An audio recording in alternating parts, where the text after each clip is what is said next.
அனைவருக்கும் பள்ளிப்பாளையம் தடக்கோடியின் வணக்கம்.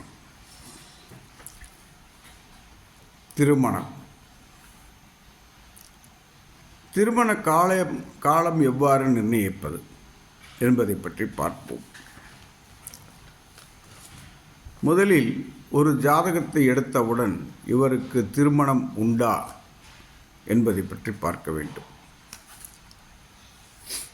அதன் பிறகுதான் இவருக்கு எப்போது திருமணம் நடக்கும் என்பதை பார்க்கலாம்.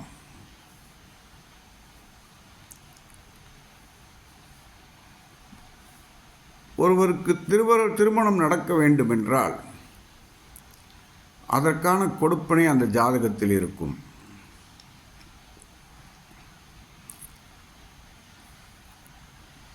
அந்த ஜாதகத்தை பார்த்தவுடன் தெரிந்து கொள்ளலாம் 7ஆம் அதிபதியின் நிலை எவ்வாறு உள்ளதென்று.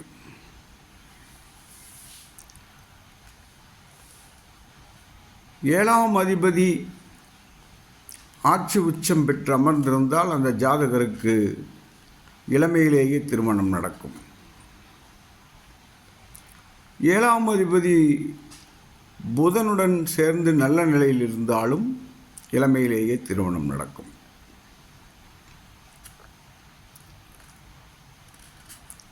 7ஆம் அதிபதியும் 5ஆம் அதிபதியும் சேர்ந்து 5இல் இருந்தால் இவர்களுக்கு காதல் திருமணம் ஏற்படும்.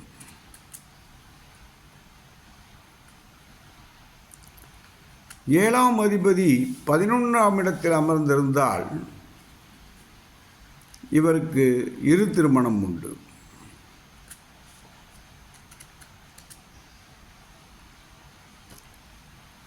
சனி சந்திரன் சேர்க்கை புணர்ப்பு தோஷமாதலால் இவருக்கு காலதாமத திருமணம் உண்டு.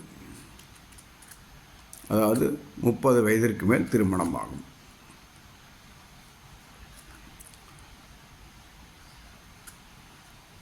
திருமணம் எப்போது நடக்கும் என்பதை இதை வைத்தும் தெரிந்து கொள்ளலாம். அதேபோல் சூரியனுக்கும் சுக்கிரனுக்குமான தூர வித்தியாசத்தை வைத்தும் இவரது திருமணம் எந்த வயதில் நடக்கும் என்பதை தெரிந்து கொள்ளலாம். அதேபோல்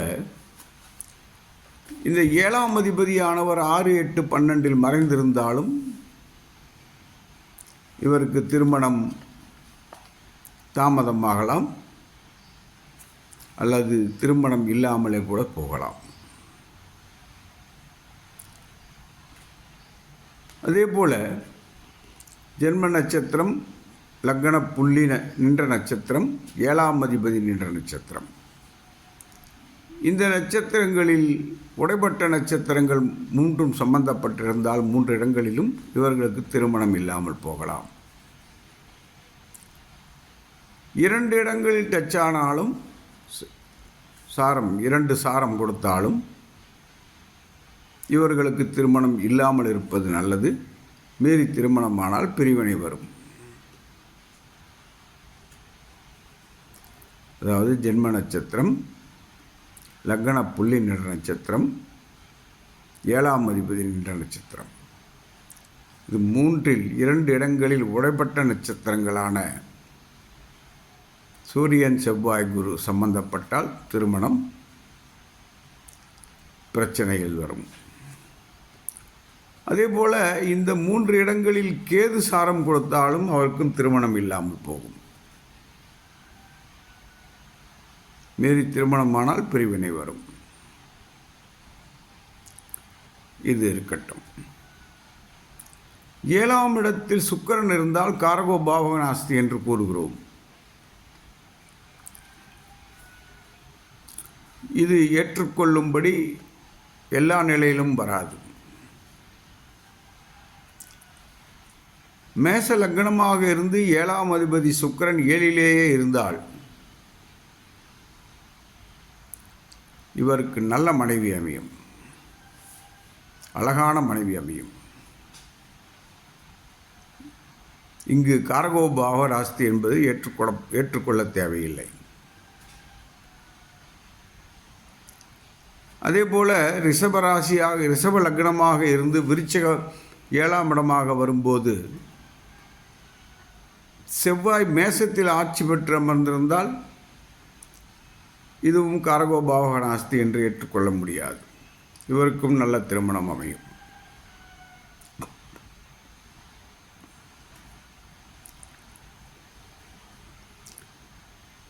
இதே போல கடக சிம்ம லக்னங்களுக்கு சனி பகவான் 7ஆம் அதிபதியாக வருவார். சனி பகவான் 7லேயே இருந்தால் காலதாமத திருமணம் என்று சொல்லுவோம். ஆனால் அந்த சனி பகவானானவர் துலாத்தில் உச்சம் பெற்று அமர்ந்திருந்தால் திருமண வயதிலேயே, அதாவது இளமையிலேயே திருமணமாகும்.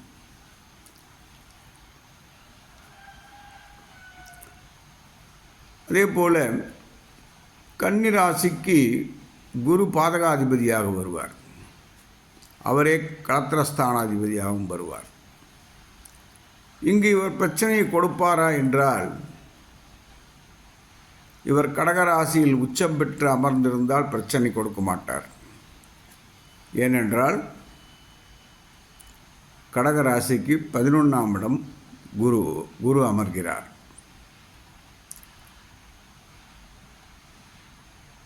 அங்கிருந்து தன் வீட்டை பார்ப்பார்.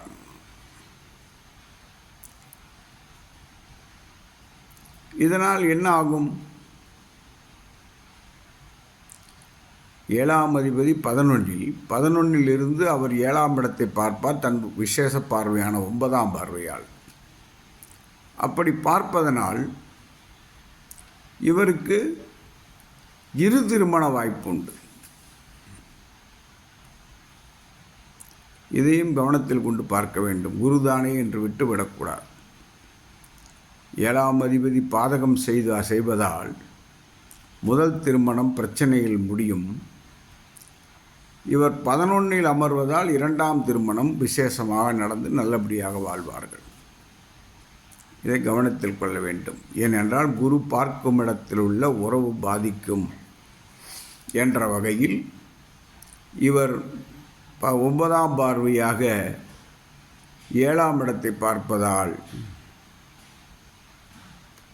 முதல் மனைவி பிரிவினை உண்டு.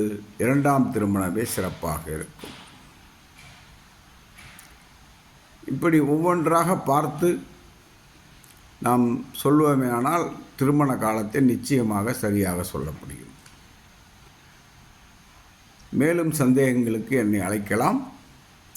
எனது ஃபோன் நம்பர் 93 64 11 12 94 மற்றும் 94 87 31 33 00. நன்றி, வணக்கம், வாழ்க வளமுடன். ஜோதிடம் பார்க்க என்னை அழைக்கலாம்.